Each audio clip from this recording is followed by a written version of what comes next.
उपमुख्यमंत्री एकनाथ शिंदेंकडून भरत गोगावलेंची पाठराखण एवढी वर्ष काम केल्यावर पालकमंत्री पदाची अपेक्षा ठेवणं यात वावगं काय, शिंदेंनी सुनावलं। मी गावी आलो की नाराज झालो असं सगळे म्हणतात। प्रकल्पासाठी गावी आलो, इथला भूमिपुत्र म्हणून माझे प्रयत्न आहेत। नाराजीच्या चर्चांवर एकनाथ शिंदेंची प्रतिक्रिया।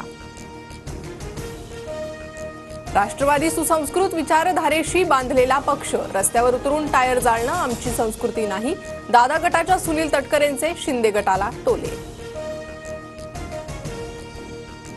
ठाकरेंना संपवलं, आता शिंदेंना संपवून नवीन उदय कोणाचा होणार? विजय वडेट्टीवारांचं सूचक वक्तव्य।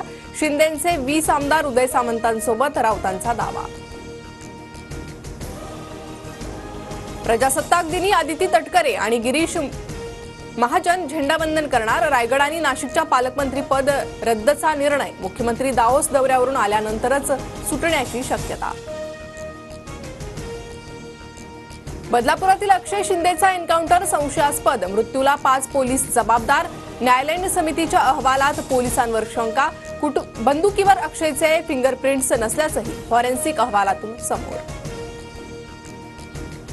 बदलापुरातील शाळेचा मालक आपटेला वाचवण्यासाठी अक्षयची हत्या, आव्हाडांचा आरोप। तर संस्था चालकांबाबतची माहिती बाहेर न येण्यासाठी एन्काउंटर झाला का? अंबादास दानवेंकडूनही संशय व्यक्त।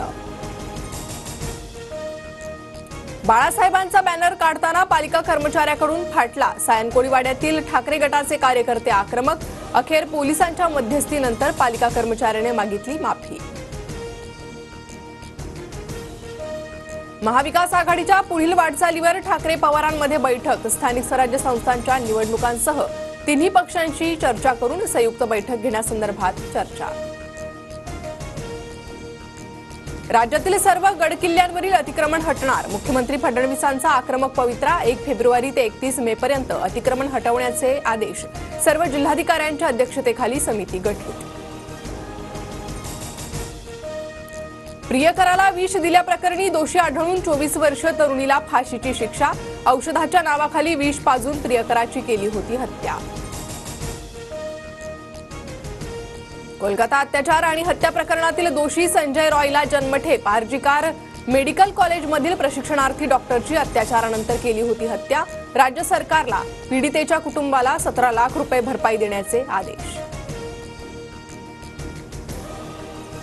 अमेरिकेच्या 47व्या राष्ट्राध्यक्षपदी सरन्यायाधीश जॉन रॉबर्ट्स यांनी ट्रम्प यांना दिली शपथ, तर जेडी वेन्स अमेरिकेच्या उपराष्ट्राध्यक्षपदी। माझे प्रिय मित्र डोनाल्ड ट्रम्प यांचं अभिनंदन, आपल्या दोन्ही देशांच्या फायद्यासाठी मी पुन्हा एकदा एकत्र काम करण्यास उत्सुक। पंतप्रधान मोदींकडून ट्विट करत ट्रम्प यांना शुभेच्छा।